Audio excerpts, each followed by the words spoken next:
Hello साथियों, स्वागत करते हैं आप सभी का इस वेदा अकेडमी में। मैं हूं आपका दोस्त कमल कुमार। आ गया हूं वैदिक सभ्यता पर क्वेश्चन आंसर को लेकर। इस सेशन में साथियों प्रीवियस ईयर क्वेश्चंस को हम लोग करेंगे। तो चलिए शुरू करते हैं। पहला क्वेश्चन है हमारा, आर्य शब्द इंगित करता है।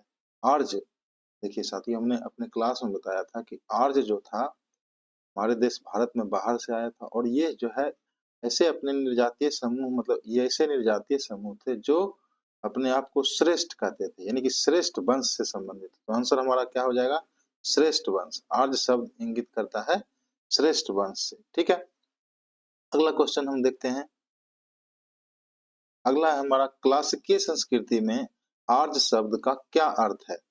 ऑप्शन है हमारा, ईश्वर में विश्वासी, एक वंशानुगत जाति, किसी विशेष धर्म में विश्वास रखने वाला, एक उत्तम व्यक्ति। देखिए आर्य शब्द का भी मैंने बताया था कि आर्य शब्द का क्या उत्तर है, क्या अर्थ है? श्रेष्ठ वंश, यानी कि उत्तम व्यक्ति। आंसर हमारा क्या हो जाएगा? एक उत्तम व्यक्ति। ठीक है, अगला क्वेश्चन हम देखते हैं साथियों। सबसे पुराना वेद कौन सा है? देखिए मैंने शुरू में ही बताया था कि हमारे पास 4 वेद है। ठीक है, कौन कौन सा वेद है? ऋग्वेद है, सामवेद है, यजुर्वेद, अथर्ववेद। और ऋग्वैदिक काल में जो है कि सबसे जो उस ऋग्वैदिक काल की जो जानकारी हमें मिलती है वो ऋग्वेद के आधार पर मिलती है, यानी कि सबसे पुराना वेद हमारा कौन सा है? ऋग्वेद है।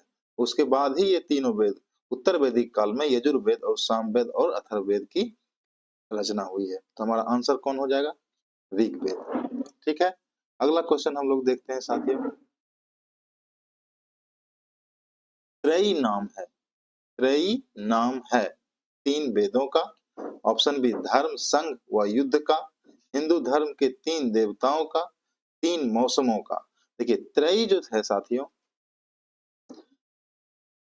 त्रयी जो है ऋग्वेद, ऋग्वेद, यजुर्वेद, यजुर्वेद, सामवेद, इस तीनों को मिला करके इसी को कहते हैं त्रयी। ठीक है, इसको क्या कहते हैं? त्रयी बोलते हैं। ठीक है, सबसे बाद में जो है, सबसे बाद में रचना हुआ है अथर्ववेद का, यानी अथर्ववेद जो है, अथर्व अथर्ववेद जो है इसको सबसे बाद में रचा गया है।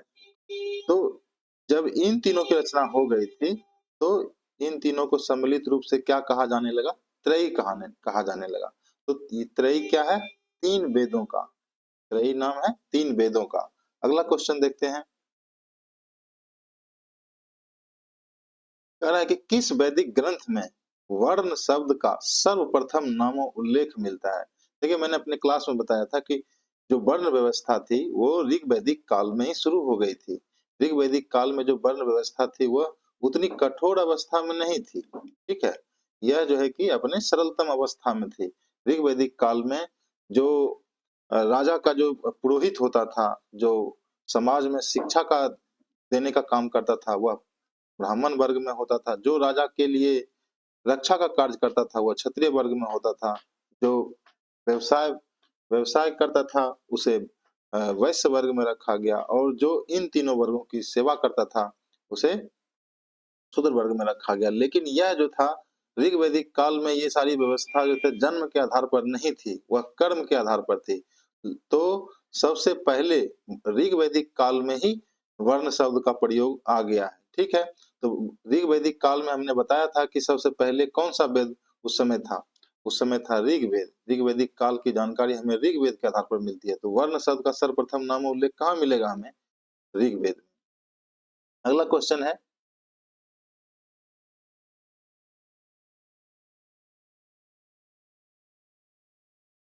अगला क्वेश्चन है, वर्ण व्यवस्था से संबंधित पुरुष सूक्त मूलतः पाया जाता है। साथियों ऋग्वेद जो है, ऋग्वेद में टोटल 10 मंडल है। ठीक है, यानी कि ऋग्वेद को 10 पार्ट में डिवाइड किया है, 10 इकाई है इसका। ठीक है, इस 10 इकाई में जो 10वां मंडल है, इसमें जो 10वां मंडल है इसमें पुरुष सूक्त का वर्णन है। चतुर्वर्ण व्यवस्था भी इसी में वर्णन वर्णन किया गया है। चतुर्वर्ण व्यवस्था वही जो ब्राह्मण, क्षत्रिय, वैश्य और शूद्र, वो 10वां मंडल के पुरुष सूक्त में ही किया गया है। ठीक है, तो पुरुष सूक्त का मूलतः किसमें पाया जाता है? तो हमारा आंसर हो जाएगा ऋग्वेद। ठीक है, अगला क्वेश्चन हम लोग देखते हैं। अगला क्वेश्चन मेरा कह रहा है कि सुमेलित कीजिए, सुमेलित करना है हमें। तो अथर्ववेद देखिए, जो ऋग्वेद है, ऋग्वेद है साथियों, यह जो है कि ईश्वर की प्रार्थना, ईश्वर की प्रार्थना, महिमा, इस पर आधारित है। मतलब इसमें कई देवताओं के कई देवताओं को प्रसन्न करने के लिए मंत्रोच्चारण की विधियों का प्रयोग किया, मतलब उल्लेख उल्लेख किया गया है। उसी तरह से यजुर्वेद में यजुर्वेद में यजुर्वेद में यजुर्वेद में बलिदान की विधियों का चर्चा किया गया है। बलिदान की विधियों का चर्चा किया गया है। उसी तरह से सामवेद को अगर देखें तो सामवेद में साथियों संगीत का वर्णन है। भारतीय संगीत, भारतीय संगीत दुनिया में अपने आप में एक अनोखा माना जाता है और इसकी सबसे शुरुआत कहाँ से होती है? सामवेद से होती है। तो हम लोग मिलाते हैं सामवेद यानी कि डी का हो जाएगा 4, डी का 4 देखिए यहाँ से डी का 4 इसी दोनों में है। ठीक है, तो या तो मेरा ऑप्शन ए होगा आंसर या फिर ऑप्शन बी होगा। अब आ जाते हैं यजुर्वेद। यजुर्वेद के बारे में मैंने बताया कि यह जो है कि बलिदान विधि से संबंधित है, यानी इसमें कर्म कांड दिया गया है। कर्म कांड मतलब जिसमें कई जो कर्म कांड होते हैं, बलिदान होते हैं, ठीक है, पूजा पाठ होता है, उसके विधि का वर्णन किया गया है। तो यजुर्वेद जो है कि संबंधित है बलिदान विधि से, यानी कि सी का हो जाएगा दो। हमारा आंसर देखिए यहीं पे आ गया। ठीक है, अब बी का ए, बी कहाँ मेरा ये ऋग्वेद, इसमें हमने अभी जस्ट बताया कि यह किससे संबंधित है? ईश्वर महिमा से संबंधित है। और अथर्ववेद जो है औषधियों से संबंधित है। ठीक है, अथर्ववेद जो है कि औषधि से संबंधित है और अथर्ववेद में जो है कि जो भी वशीकरण के मंत्र उच्चारण है वो सब अथर्ववेद में दिया गया है। ठीक है, तो आंसर हमारा क्या हो जाएगा? ऑप्शन ए हो जाएगा। ठीक है, अगला क्वेश्चन चलते हैं साथियों। अगला क्वेश्चन है सूची 1 को 2 से सम्मिलित करिए। ऋग्वेद, देखिए ऋग्वेद के बारे में देखिए कहाँ मिलेगा? ऋग्वेद के बारे में स्रोत एवं प्रार्थनाएं देखिए इसी में है, यानी कि ए का हो जाएगा हमारा 4। ए का 4 है हमारा ऑप्शन नंबर ए और सी में, यानी कि हमारा आंसर या तो ए होगा या फिर सी होगा। अगला चलते हैं सामवेद। सामवेद है देखिए यहाँ पे संगीत, सी का हो जाएगा 1। तो ए और सी में सी का 1 हो रहा है ऑप्शन ए में। ठीक है, तो हमारा आंसर तो आ गया। ठीक है, बी का यहाँ पे 2 है यजुर्वेद। देखिए इसमें बता दिए थे हमने कि यजुर्वेद में कर्मकांड जितने भी कर्मकांड है उसका वर्णन किया गया है। और अगला हमारा है डी का 3 यानी अथर्ववेद। अथर्ववेद में हमें अभी जस्ट बताया कि इसमें तंत्र मंत्र और वशीकरण का उल्लेख किया गया है। तो हमारा ऑप्शन क्या हो जाएगा? आंसर ए हो जाएगा। ठीक है, आगे हम लोग चलते हैं। आगे हम लोग चलते हैं, कह रहा है कि निम्नलिखित 4 वेदों में से किस एक में जादुई माया और वशीकरण का वर्णन है? अभी अभी जस्ट मैंने बताया साथियों, आंसर क्या हो जाएगा? अथर्ववेद।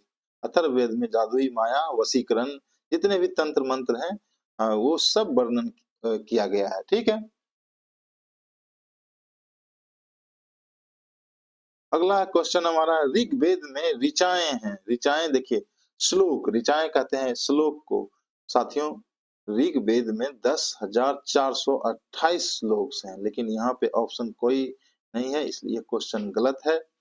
इसका आंसर हो जाएगा 10,428। किसी किसी बुक में 10,427 ऋचाएं भी मिलती है।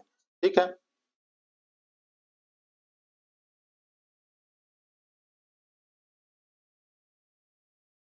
अगला देखिए कह रहा है कि ऋग्वेद है स्रोतों का संकलन, कथाओं का संकलन, शब्दों का संकलन, युद्ध का ग्रंथ।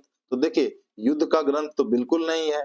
ठीक है, कथा इसमें बिल्कुल नहीं है, शब्दों का भी ये संकलन नहीं है। तो हमने बताया था कि यह प्रार्थना और स्रोतों का संकलन है। तो आंसर हमारा क्या हो जाएगा? Option A. ठीक है, अगला क्वेश्चन हम लोग देखते हैं, सूची 1 को सूची 2 से सम्मिलित करिए। ठीक है, इसमें देखिए साथियों इस इससे पहले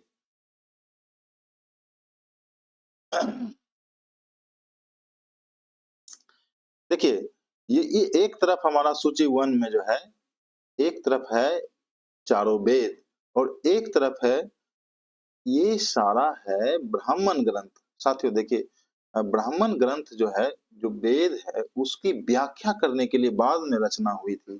सबसे पहले इन चारों वेदों की रचना हुई, सबसे पहले तो ऋग्वेद, उसके बाद इन तीनों वेद की उत्तर वैदिक काल में रचना हुई। इस लेकिन यह वेद जो था, काफ़ी जटिल भाषा में संस्कृत में लिखा गया था, ठीक है? तो बाद में क्या हुआ, इसकी व्याख्या करने के लिए उपनिषद और ब्राह्मण ग्रंथ लाए गए। तो ऋग्वेद में जो है कि ऋग्वेद आप देखते हैं कि कौन-सा अ, किस किस वेद का कौन-सा ब्राह्मण ग्रंथ है, तो ये उसका ही मिलान करना है हमें। तो ऋग देखिए, हम ये छूट गया था हम अपने सेशन में, क्लास में, लेकिन इसको जो है मैं यहाँ पे कवर कर देता हूँ। ऋग्वेद का जो ब्राह्मण ग्रंथ है साथियों, वो है ऐत्रेय और कौशितकी, ठीक है? ऐत्रेय और कौशितकी, ऐत्रेय और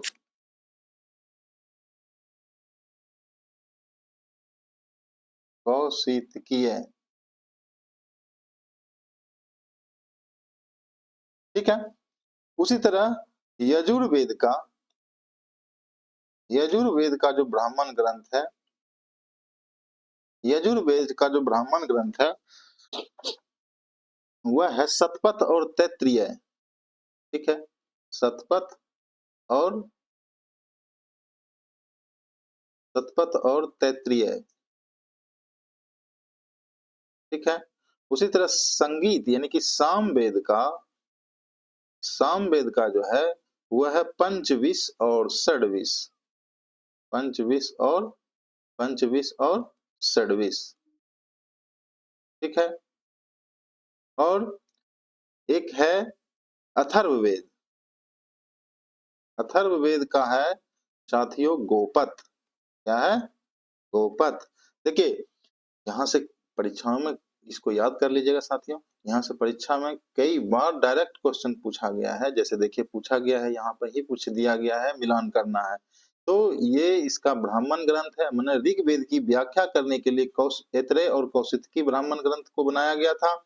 उसी तरह यजुर्वेद की व्याख्या के लिए शतपथ और तैत्तिरीय है, सामवेद के लिए पंचविश और षड्विश है और अथर्ववेद के लिए गोपथ है, ठीक है? अब हम मिलाते हैं, तो ऋग्वेद का क्या हो जाएगा, आप खुद देख लीजिए। ए का हो जाएगा आंसर 3, सामवेद का हो जाएगा पंचविश और षड्विश, तो देख लीजिए यहाँ पे सामवेद का पंचविश, अथर्ववेद का हो जाएगा यहाँ पे गोपथ और यजुर्वेद का हो जाएगा शतपथ और तैत्तिरीय। तो हमारा आंसर कौन सा हो जाएगा, ए का हो जाएगा 3, ए का 3 देखिए यहाँ पे है साथियों, आंसर हमारा आ गया है ऑप्शन सी। अब आगे चलते हैं हम लोग, ये देखिए राजस्थान एडमिनिस्ट्रेटिव सर्विसेज में पूछा गया क्वेश्चन है, कह रहा है कि निम्नलिखित में से कौन सा ब्राह्मण ग्रंथ ऋग्वेद से संबंधित है। जस्ट अभी मैंने बताया कि ऋग्वेद से संबंधित जो ब्राह्मण ग्रंथ है वो है ऐत्रेय और कौशितकी, तो हमारा आंसर क्या हो जाएगा, ऐत्रेय हो जाएगा, ठीक है?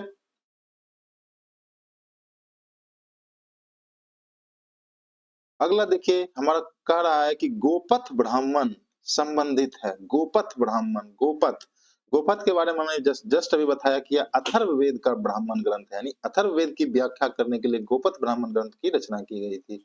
आंसर हमारा क्या हो जाएगा, ऑप्शन सी।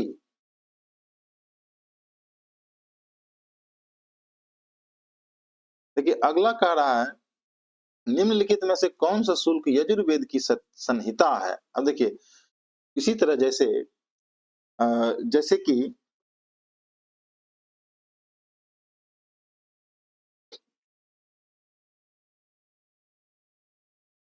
तो यह जो संहिता है यही है, यही तो अभी जो हमने बताया था, यजुर्वेद यजुर्वेद की जो ब्राह्मण ग्रंथ है, यही संहिता एक्चुअली एक्चुअली जो दोस्तों संहिता जो है, संहिता वही ग्रंथ को ही बोलते हैं, ठीक है?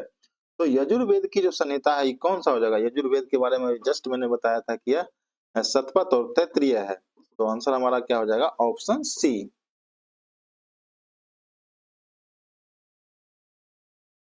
ठीक है? अब अगला कह रहा है कि ऋग्वेद का कौन सा मंडल पूर्णतः सोम को समर्पित है। तो ऋग्वेद का जो है सातवां, ऋग्वेद का जो है सातवां मंडल, सॉरी ऋग्वेद का जो है नौवां मंडल हमारा सोम देवता सूर्य को समर्पित है। आंसर हमारा क्या हो जाएगा? Option C. ठीक है, तो अगला हमारा क्वेश्चन है साथियों, अगला हमारा क्वेश्चन है, कह रहा है कि ऋग्वेद संहिता का नौवां मंडल किसको समर्पित है। तो अभी हमने बताया कि नौवां मंडल जो है सोम देवता को संबंधित है। सोम जो है यह पेय पदार्थ का देवता था। ठीक है, तो आंसर हमारा कौन सा हो जाएगा? 9, सॉरी डी। अगला कह रहा है कि यज्ञ संबंधी विधि विधानों का पता चलता है। अभी हमने बताया कि जितने भी कर्म कांड है, यज्ञ हो, बलि हो, या और भी जितने भी कर्म कांड है, वो सारे किससे संबंधित है? यजुर्वेद से। तो हमारा क्या हो जाएगा? Answer D. अगला क्वेश्चन है, निम्नलिखित में से किसका संकलन ऋग्वेद पर आधारित है। साथियों देखिए, ऋग्वेद में ऋग्वेद में कुछ ही श्लोक, जैसे कि 75, किसी किसी बुक में मिलता है 75, किसी किसी बुक में मिलता है 99, इतना श्लोक को छोड़ करके जो भी जो भी श्लोक है सामवेद का, वो लगभग लगभग ऋग्वेद से लिया गया है। ठीक है, यानी कि सामवेद का जो संकलन है वो कहां पर, किस पर आधारित है? ऋग्वेद पर आधारित है। आंसर हमारा क्या हो जाएगा? बी। ठीक है, अगला क्वेश्चन देखते हैं, भारत के किस स्थल की खुदाई से लौह धातु के प्रचलन के प्राचीनतम साक्ष्य मिले हैं। साथियों, इस क्वेश्चन को मैंने अपने क्लास में ही बताया था कि अतरंजी खेरा, उत्तर वैदिक काल में अतरंजी खेरा में लौह धातु के प्राचीनतम प्रमाण मिले हैं। ठीक है, और यहीं से, यानी कि उत्तर वैदिक काल से ही लौह धातु का प्रचलन बहुत अधिक हो गया, जिससे कि बिहार, झारखंड उस समय जो थे उत्तर वैदिक काल में इन जगहों पे काफी अधिक घने जंगल थे, और लोहे का आविष्कार होने के कारण जो है इन जंगलों को धीरे धीरे साफ किया गया, और साफ करने के बाद आर्य लोग जो है अब पूरब की ओर भी फैल गए, पूरब की ओर भी विस्तारित हो गए। ठीक है, तो यहाँ पे हमको कह रहा है कि भारत के किस स्थल की खुदाई से लौह धातु के प्रचलन के प्राचीनतम प्रमाण मिले हैं। हमारा आंसर हो जाएगा अतरंजी खेरा। अब देखिए, आ गया है उपनिषद पुस्तकें हैं। उपनिषद, साथियों देखिए, जिस तरह से ऋग्वेद यानी कि वेद की व्याख्या करने के लिए, ऋग्वेद की व्याख्या करने के लिए लाया गया ब्राह्मण ग्रंथ, ब्राह्मण ग्रंथ। ठीक है, तो उसी प्रकार कुछ समय के बाद बीतने पर, जैसे इसमें कुछ ग्रंथों में जो कर्म कांड थे, कर्म कांड से लोग जो है कि धीरे धीरे दूरी बनाने लगे। ठीक है, तो वास्तविक सच्चाई की ओर खोज करने लगे, तो ऋषि मुनियों ने धीरे धीरे अपनी खोज के द्वारा जो है उपनिषद की रचना की। ठीक है, ये उपनिषद जो है साथियों, उपनिषद जो है, उपनिषद आधारित है दर्शन पर। किस पर आधारित है? दर्शन पर। उपनिषद जो है आधारित है दर्शन पर। ठीक है, उपनिषद दर्शन पर आधारित है। यह जो है कि हमें सच्चा राह दिखाता है व्यक्ति को। ठीक है, तो उपनिषद जो पुस्तकें हैं क्या है? दर्शन पर आधारित पुस्तकें हैं। आंसर हमारा क्या हो जाएगा? डी हो जाएगा। ठीक है, अगला क्वेश्चन है, उपनिषदों का मुख्य विषय है। अभी हमने बताया उपनिषदों का मुख्य विषय क्या है? दर्शन है। ठीक है, अगला क्वेश्चन देखते हैं साथियों, निम्नलिखित में से किस एक वैदिक साहित्य में मोक्ष की चर्चा मिलती है। देखिए, अभी मैंने बताया था, जो मोक्ष की चर्चा हो, चाहे वास्तविक ज्ञान की सच्चाई का पता करना हो, वो सारा हमें कहाँ मिलता है? उपनिषद में मिलता है। यह दर्शन पर आधारित है। भारतीय दर्शन भी बहुत अपने आप में एक अनोखा ग्रंथ है। ठीक है, तो हमारा आंसर यहाँ पे क्या हो जाएगा? उपनिषद हो जाएगा। ठीक है, अगला क्वेश्चन है, अध्यात्म ज्ञान के विषय में नचिकेता और यम का संवाद किस उपनिषद से प्राप्त होता है। देखिए, यह जो है कि नचिकेता और यमराज के बीच में जो डिस्कशन हुआ था, संवाद हुआ था, यह जो है वर्णन है कठोपनिषद में। ठीक है,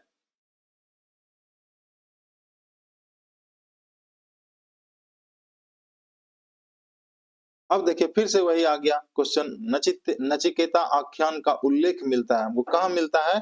कठोपनिषद में मिलता है। ठीक है, अगला क्वेश्चन है हमारा साथियों, उपनिषद काल के,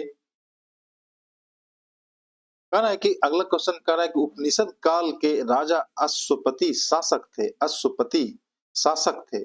देखिए उपनिषद काल में जो है जो भी ग्रंथ है उस समय का जो राजा का है उस समय वर्णन किया गया है, उस समय राजा का वर्णन किया गया है, तो उसमें विदेह के राजा जनक के बारे में पता चलता है, विदेह के राजा जनक के बारे में पता चलता है। उसी तरह पांचाल, पांचाल पांचाल के राजा, पांचाल जो क्षेत्र था उसके राजा प्रवाहन जावली का पता चलता है, उसी उपनिषद में प्रवाहन प्रवाहन जावली का पता चलता है। ठीक है, और एक है केकय, एक ये केकय राजा के बारे में भी पता चलता है। केकय राजा जो था वो वो था केकई के राजा, सॉरी केकई जो क्षेत्र था उस समय के राजा थे अश्वपति। कौन थे? अश्वपति। केकई जो क्षेत्र था उस क्षेत्र के राजा थे अश्वपति। ये सारा जानकारी हमें उपनिषदों से ही मिलता है। उसी तरह काशी का जो राजा था, काशी के राजा अजात शत्रु के बारे में जिक्र मिलता है, अजात शत्रु के बारे में जिक्र मिलता है। ठीक है, तो उपनिषद काल के जो राजा थे अश्वपति, इस ये कौन थे? ये किस क्षेत्र के थे? राजा अश्वपति केकई क्षेत्र के थे। आंसर हमारा क्या हो जाएगा? बी हो जाएगा। ठीक है, अगला क्वेश्चन है साथियों, निम्नलिखित में से वैदिक साहित्य का सही क्रम कौन सा है? यानी सबसे पहले कौन हुआ, फिर कौन हुआ, फिर कौन हुआ? ठीक है, तो देखिए इसका ऑप्शन है, सबसे ऑप्शन ए में है वैदिक संहिताएं पहले बनी, फिर ब्राह्मण, फिर आरण्यक, फिर उपनिषद। साथियों यही क्रम है, यानी ऋग वेद यानी कि वेदों के बाद जो है वैदिक संहिताएं बनी, फिर जो है कि ब्राह्मण ग्रंथ बना, फिर आरण्यक बना, फिर सबसे लास्ट में उपनिषद बना। मतलब वेद के बाद जो है कि इतना कंफ्यूजन हो गया था लोगों में कि वास्तविक सच्चाई क्या है, तो अंत में इस इन सारे ग्रंथों के बाद, इन सारे ग्रंथों के बाद जो है कि उपनिषद की रचना हुई। ठीक है, उसको उपनिषद में सारा अभी मैंने बताया था कि दर्शन का जिक्र किया गया है। ठीक है, भारतीय दर्शन का, भारतीय दर्शन में जैसे योग दर्शन हुआ, चार्वाक दर्शन हुआ है, चार्वाक दर्शन हुआ, उसके बाद सांख्य दर्शन हुआ है। ठीक है, तो इन सारे दर्शनों का जिक्र किसमें किया गया है? उपनिषद में किया गया है। तो यही क्रम है, निम्नलिखित में वैदिक साहित्य का सही क्रम कौन सा है? तो सबसे पहले वेदों के बाद वैदिक संहिताएं बनी, उसके बाद ब्राह्मण ग्रंथ बना, उसके बाद आरण्यक बना, फिर उपनिषद बना। ठीक है, तो ऑप्शन हमारा क्या हो जाएगा? ए। उसके बाद अगला क्वेश्चन देखते हैं साथियों, आरंभिक वैदिक साहित्य में सबसे अधिक वर्णित नदी, सबसे ज्यादा वर्णित नदी कौन सा है? तो सबसे ज्यादा चर्चा तो हमने बताया था, एक सबसे ज्यादा वर्णित नदी जो है कि अपने क्लास में ही बताया है, सिंधु सबसे ज्यादा वर्णित नदी है। ठीक है, ये लगभग लगभग सारे क्वेश्चन मैंने अपने क्लास में ही जिक्र कर दिया था। क्लास एक बार देखिए, क्लास देखने के बाद आपको ये सारा क्वेश्चन लगभग लगभग क्वेश्चन आपको बन जाएगा। वैदिक नदी अस्किनी की पहचान, देखिए इसके बारे में भी मैंने अपने क्लास में बता चुका है। अस्किनी जो था वो चेनाब नदी को कहा जाता था। अस्किनी की पहचान निम्नलिखित में से किस एक के साथ की जाती है? तो अस्किनी किसको कहा जाता है? चेनाब नदी को कहा जाता है। ठीक है, अगला क्वेश्चन हम लोग देखते हैं,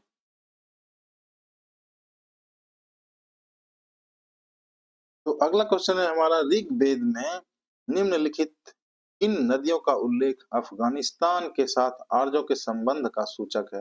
देखिए अफगानिस्तान में जो है कि नदियां हैं, ऑप्शन ए है हमारा अस्किनी, दूसरा है परुस्नी, तीसरा है कुभा, चौथा है हमारा बिपाशा।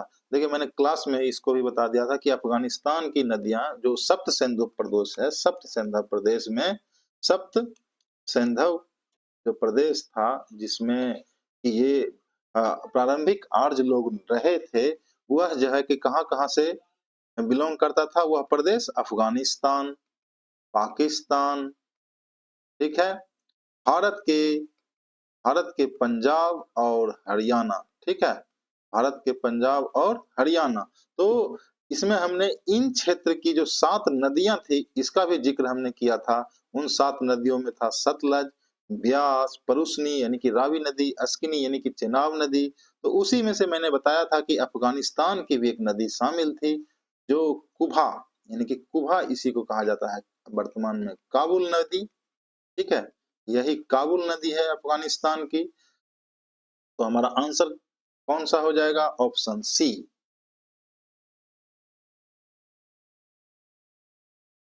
अब आगे चलते हैं साथियों, वैदिक नदी कुभा का स्थान कहाँ निर्धारित होना चाहिए? ऑप्शन ए है अफ़गानिस्तान में, चीनी तुर्किस्तान में, कश्मीर में, पंजाब में। अभी मैंने बताया कि वैदिक नदी कुभा कहाँ की है? कुभा यानी काबुल, ये अफ़गानिस्तान की नदी है, ठीक है? आंसर हमारा हो जाएगा ऑप्शन ए। आगे चलते हैं, सूची 1 को सूची 2 से सुमेलित कीजिए और सही उत्तर का चयन कीजिए। देखिए, एक तरफ है वैदिक नदियाँ और दूसरे तरफ उसका नाम। इसको भी मैंने अपने क्लास में डिस्कस कर दिया है। एक एक बार देखिए वीडियो क्लास का, आपको 90% फैक्ट याद हो जाएगा। कुहा, कुहा जो है कि यह काबुल नदी है, परुशनी रावी नदी है, देखिए सादा मैंने बता चुका है। सदानीरा कहा जाता है गंडक नदी को, और सतुद्री है सतलज नदी को, ये सारा मैंने बता चुका है। तो आंसर हमारा क्या हो जाएगा? कुभा ए का हो जाएगा दू, यानी कि देख लीजिए, ये हो जाएगा ऑप्शन मेरा बी। इकलौता ऐसा ऑप्शन है जिसमें ए का है दो। आंसर हो गया हमारा ऑप्शन बी। अगला क्वेश्चन चलते हैं साथियों, महाभारत काल में महानदी का नाम, महाभारत काल में महानदी का जो है जिक्र है, वह है चित्रोत्पला के नाम से। क्या नाम है? चित्रोत्पला के नाम से। चित्रोत्पला नदी का नाम लिया गया है, ठीक है? यह महानदी जो है वर्तमान में उड़ीसा के क्षेत्रों में बहती है, लेकिन महाभारत में उसको क्या कहा जाता था? चित्रोत्पला कहा जाता था, ठीक है? इसका जो है कि महाभारत के भीष्म पर्व में जिक्र है। किस पर्व में जिक्र है? भीष्म पर्व में जिक्र है। महाभारत में इसी तरह 16 पर्व है, ठीक है? 16 पर्व में एक पर्व भीष्म है, उसमें जिक्र है महानदी का। महानदी को उस समय चित्रोत्पला कहा जाता था। तो हमारा यहाँ आंसर हो जाएगा महाभारत काल में महानदी का नाम इसमें से कोई नहीं है। आंसर हमारा हो जाएगा ऑप्शन ई, ठीक है?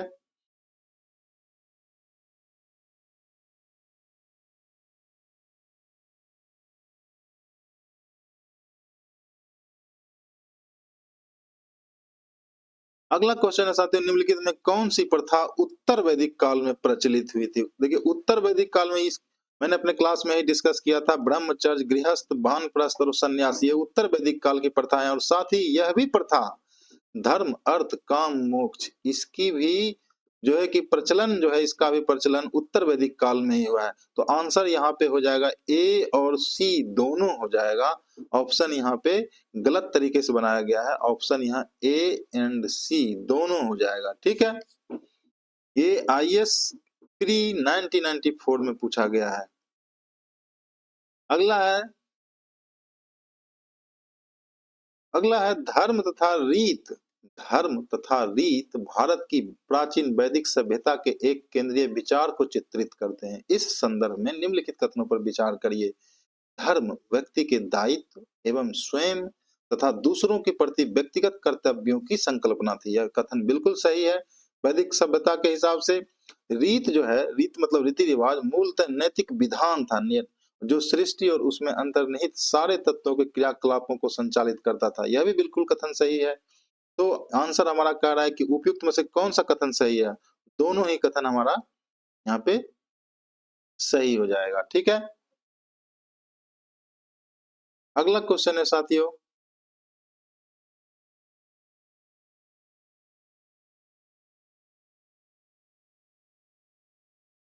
तो अगला क्वेश्चन है साथियों, भारतीय संस्कृति के अंतर्गत रीत शब्द का अर्थ है। अभी हमने बताया था कि रीत जो थे प्राकृतिक नियम थे, ठीक है?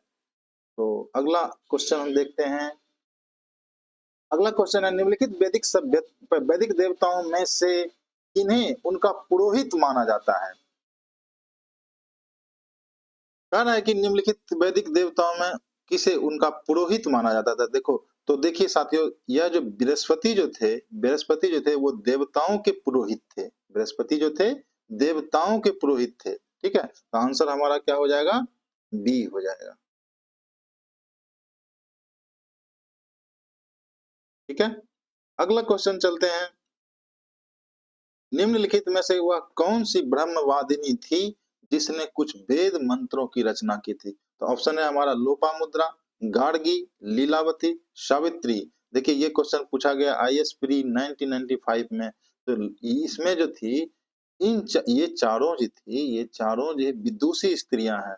हमने बताया था कि ऋग वैदिक काल में लोपामुद्रा, घोषा, सिक्ता, पाला, विश्ववाड़ा, यह जो थी ऋग वैदिक काल की अ, मतलब विदुषी स्त्रियां थी। वहीं गार्गी, सावित्री, ये सारी जो थी ये उत्तर वैदिक काल की मतलब विदुषी स्त्रियां थी। तो इसमें से लोपामुद्रा जो है ना, इन्होंने ऋग वेद में कई मंत्रों का रचना किया है। लोपामुद्रा वास्तव में जो थी वो अगस्त ऋषि की पत्नी थी। कितनी किसकी थी? अगस्त ऋषि की पत्नी थी। ठीक है, ठीक है, तो इन्होंने किया है, कुछ वेद मंत्रों की भी रचना भी किया है। तो आंसर हमारा हो जाएगा ऑप्शन ए। ठीक है, अगला क्वेश्चन चलते हैं साथियों। ऋग्वैदिक काल में निष्क का शब्द का प्रयोग एक आभूषण के लिए होता था, किंतु परवर्ती काल में उसका प्रयोग इस अर्थ में होता है। निष्क हमने देखिए बताया था, निष्क जो था आभूषण था ऋग्वैदिक काल में, लेकिन उत्तर वैदिक काल में यह क्या हो गया था? यह जो है कि एक सिक्का हो गया था। ठीक है, यह सिक्का हो गया था। मतलब उस ऋग वैदिक काल के उत्तर वैदिक काल के कई सिक्काओं का मैंने वर्णन किया है। आप एक बार क्लास में देखिए और क्लास को देख करके लाइक और सेशन और उसे सब्सक्राइब जरूर करिए साथियों। बहुत मजेदार सेशन है। अगला क्वेश्चन है, ऋग वैदिक काल में निष्क किस अंग का आभूषण था? देखिए निष्क को जो है ना गला में पहना जाता था। तो आंसर क्या हो जाएगा हमारा? गला का आभूषण था। ठीक है, अगला क्वेश्चन देखते हैं साथियों। प्राचीन भारत में निशाका जाने जाते थे। निशाका क्या थे? ये स्वर्ण आभूषण थे। प्राचीन भारत में निशाका क्या थे? स्वर्ण आभूषण थे। ठीक है, अगला क्वेश्चन हम लोग देखते हैं। बोगाज कोई महत्वपूर्ण है क्योंकि, देखिए इसको मैंने डिटेल से कवर किया था कि बोगाज कोई जो है कहाँ इस्टेब्लिश्ड है वर्तमान में, और इससे कैसे पता चलता है कि यह इसके द्वारा जो है कि भारत आर्य जो है कि भारत आए थे। ठीक है, और आकर के सिंधु सभ्यता पर आक्रमण किया, सिंधु सभ्यता के जगहों पर अपना वास बसाया। ठीक है, तो बोगाज कोई है, बोगाज कोई में जो एशिया माइनर हिट्टाइट अभिलेख है, यहाँ से प्राप्त अभिलेखों से हमें वैदिक देवताओं के नामों का उल्लेख पता प्राप्त होता है। यानी यहीं से पता चलता है कि जो आर्य जो थे भारत के बाहरी थे, भारत से बाहरी थे। ठीक है, तो आंसर हमारा हो जाएगा ऑप्शन बी। ठीक है, निम्नलिखित अभिलेखों में से कौन सा ईरान से भारत में आर्यों के आने की सूचना देता है? मैंने अभी अभी जस्ट बताया था, यह जो है बोगाज कोई है। ठीक है, बोगाज कोई यही अभिलेख है जो इसी को कहा जाता है एशिया माइनर का अभिलेख। ठीक है, एशिया माइनर के अभिलेख में यह चर्चा किया गया है कि भारत में आर्यों का जो आगमन हुआ है वो ईरान के रास्ते से हुआ है और यूरेशिया से ये लोग आए हैं। ठीक है,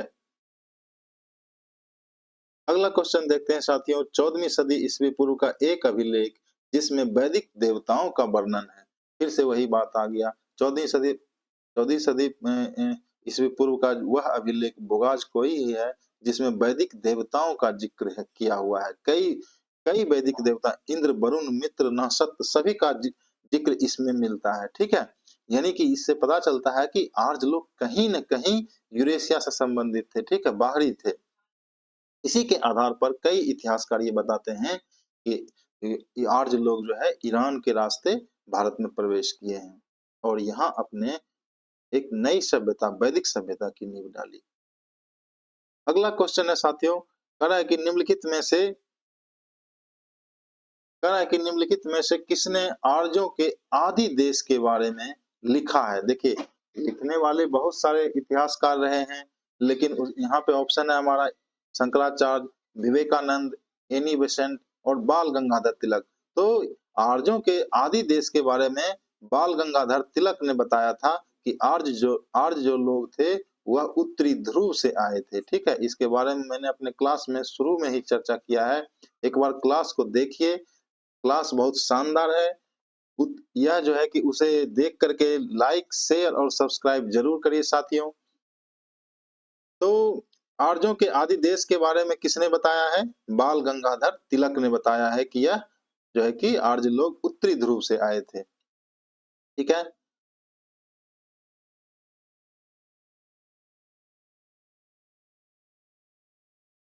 तो देखिए अगला कह रहा है कि किस ग्रंथ में पुरुष मेध का उल्लेख हुआ है, वह है। मतलब जिस ग्रंथ में पुरुष मेध का उल्लेख हुआ है, वह है। ऑप्शन है हमारा कृष्ण यजुर्वेद, शुक्ल यजुर्वेद, शतपथ ब्राह्मण, पंचविश ब्राह्मण। देखिए साथियों, जो पुरुष मेध है, यह क्या है? एक यज्ञ है। यह क्या है? एक यज्ञ है, ठीक है? और यजुर्वेद में जो है कि हमने बताया था कि यजुर्वेद में जितने भी यज्ञ हैं, उसके कर्मकांड की विधि दी गई है। और यजुर्वेद भी 2 पार्ट में डिवाइड है साथियों। एक है कृष्ण यजुर्वेद और एक है शुक्ल यजुर्वेद, ठीक है? शुक्ल यजुर्वेद, ठीक है?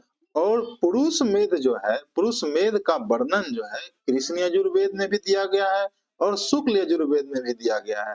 तो आंसर तो हमारा ये दोनों हो जाएगा, ए एंड बी। यहाँ पे ऑप्शन यूपीपीसीएस ने गलत सेट किया था। ऑप्शन हमारा ये दोनों हो जाएगा, ठीक है? तो अगला क्वेश्चन चलते हैं साथियों। 47 कह रहा है सेम बात। 46 जिस ग्रंथ में सेम क्वेश्चन रिपीट हो गया है यहाँ पे। अ, अगला क्वेश्चन है शतपथ ब्राह्मण में उल्लिखित राजा विदेह माधव से संबंधित ऋषि थे। तो जो शतपथ ब्राह्मण है साथियों, शतपथ ब्राह्मण के बारे में मैंने बताया था कि यह यजुर्वेद का ब्राह्मण ग्रंथ है। यजुर्वेद का 2 ब्राह्मण ग्रंथ है, तैत्तिरीय और शतपथ।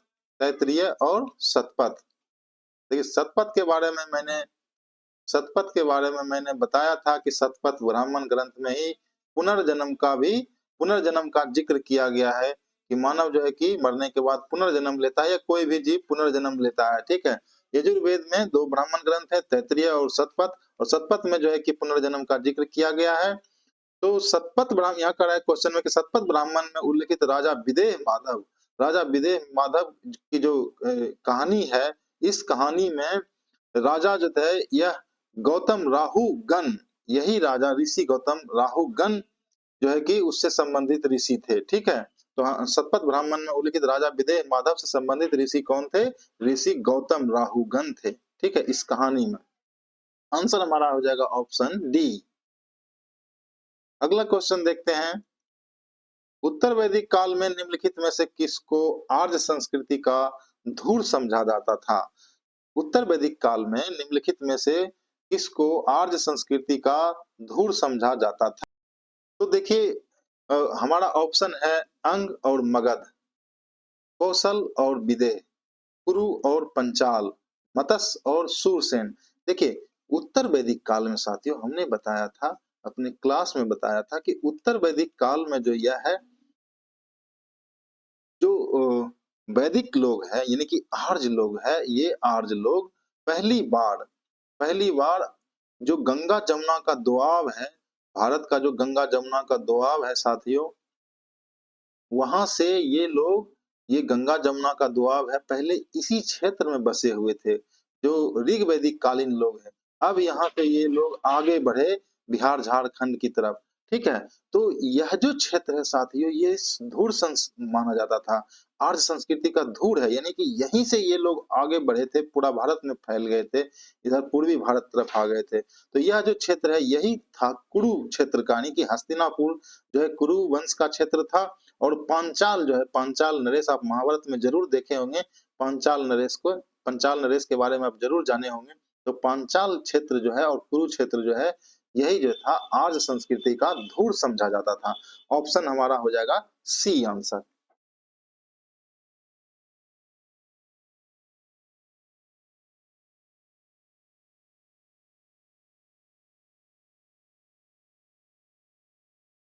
अरे